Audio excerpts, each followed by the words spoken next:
परमात्माले प्राणी मात्रको हितको लागि वेदको प्राकट्य गर्नुभयो र त्यसमा सम्पूर्ण विज्ञान समाहित छ। आत्मविज्ञान जसलाई अध्यात्म विज्ञान भनिन्छ, अर्को भौतिक विज्ञान। यो दुईटै विज्ञान वेदमा समाहित छ। अध्यात्म भनेको आत्मा हो र भौतिक भनेको शरीर हो। आत्माबाटै सम्पूर्ण यो शरीर जीवित रहन्छ, शरीरबाट आत्मा निक्लिने बित्तिकै निर्जीव भइहाल्छ। जो साधना रामनवमीको पावन पर्वको अवसरमा हजुरको सामने घटित भयो, मैले प्राय यो साधना सधैँ गर्छु। 95 देखि मैले साधना समाधिको गर्दै आएको छु र 2 पटक मेरो साधना सार्वजनिक नेपालमा भएको छ। एकपल्ट बराहा क्षेत्रमा 65 सालमा सार्वजनिक भयो, जो चाहेको थिइनँ मैले। अहिले पनि कुनै पूर्व तयारी थिएन, मैले गरिरहने साधना सहज अवस्था मलाई लाग्यो। पोखराको त्यो पवित्र रामघाट लक्ष्मीनारायण मन्दिरको परिसरमा र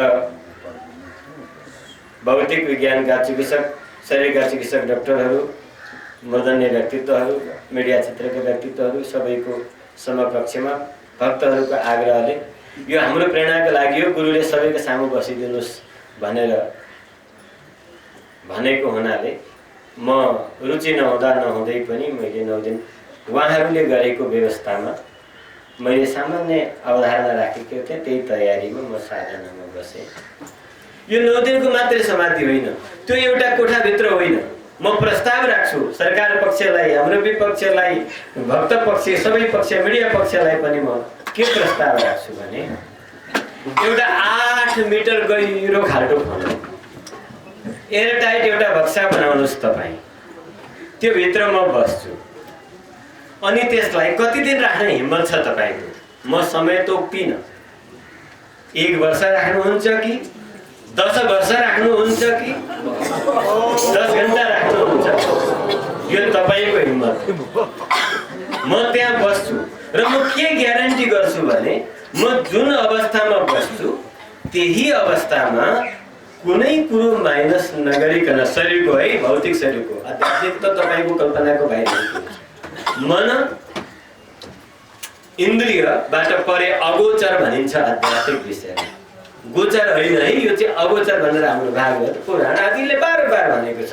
हामी कथामा राख्दै भनि पनि रहन्छ। अगोचर विषयलाई गोचर बनाएर वाणीबाट कसरी व्यक्त गर्न सकिन्छ? सो त अब अनुभव गम्य छ। त्यसकारणले म प्रस्ताव राख्छु सबैले, तपाईँले व्यवस्थापन गर्नुहोस्, म केही पनि गर्दिनँ। त्यहाँ 8 मिटर गयो खाल्टो खन्नुहोस्, एयरटाइट एउटा बक्सा बनाउनुहोस्। बक्सा तपाईँले बनाउनुहोस्, म बनाउँदिनँ। अस्तिको बक्सा पनि मैले बनाएको होइन, तपाईँले बनाएको। अनि म त्यहाँ 8 मिटर गहिरोमा तपाईँले पुरा टाढ छाप्ने होइन, त्यसलाई माटोले पुरा थिची अलि माथिबाट दबाएर बक्सा नफुट्ने गरी त्यसलाई जमिनमा राखिदिनुहोस्। कति समय राख्ने हिम्मत छ? संसारको वैज्ञानिक राख्नुहोस्। त्यहाँ के इक्विपमेन्ट लगाउनु छ त्यो सबै लगाउनुहोस्।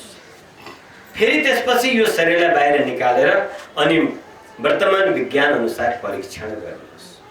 म ग्यारेन्टी यो शरीरमा ग्लुकोजको 1 पोइन्ट पनि तल हुन दिन्न। अरूको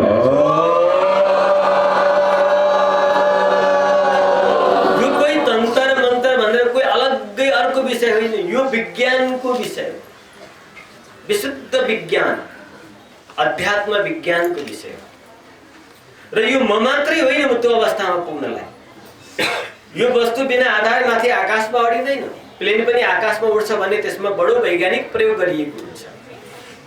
त्यसमा विभिन्न ग्यास र अनि हावाको प्रेसरको, पृथ्वीको गुरुत्वाकर्षणलाई कम गर्ने सिस्टमलाई व्यवस्था बनाएर तब त्यो हाइटमा जान्छ अनि गति लिन्छ। केही पनि नगरिकन शरीरलाई पृथ्वीबाट माथिको सतहमा कति समय चाहनुहुन्छ तपाईँ?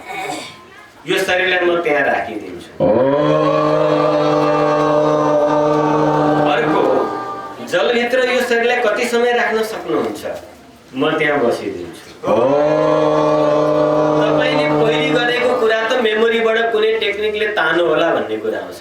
भोलि बिहान 6 बजेबाट उठेर बेलुकी 6 बजेसम्म तपाईँ कति शब्द बोल्नुहुन्छ र के गर्नुहुन्छ त्यो कुरा म पहिले लेखिदिन्छु आजै। अनि तपाईँको पछाडि 4 क्यामेरा र लेख्नेवाला लगाइदिन्छु। फरक त्यो रेकर्ड गर्नेवालामा आउला, तर म ग्यारेन्टी गर्छु मैले त भोलि बिहान 6 बजेदेखि बेलुका 6 बजे तपाईँले के गर्नुहुन्छ त्यो फरक आएछ भने म जवाबदारी हुन्छु। र अन्तमा भन्न के चाहन्छु भने तपाईँ एकपल्ट आउनुहोस् र तपाईँ समाधिमा बस्न सक्छु सक्दिनँ महाराज मसँग प्रश्न गर्नुहोस्, म तपाईँलाई राख्छु भने थाहा पाउनुहुन्छ।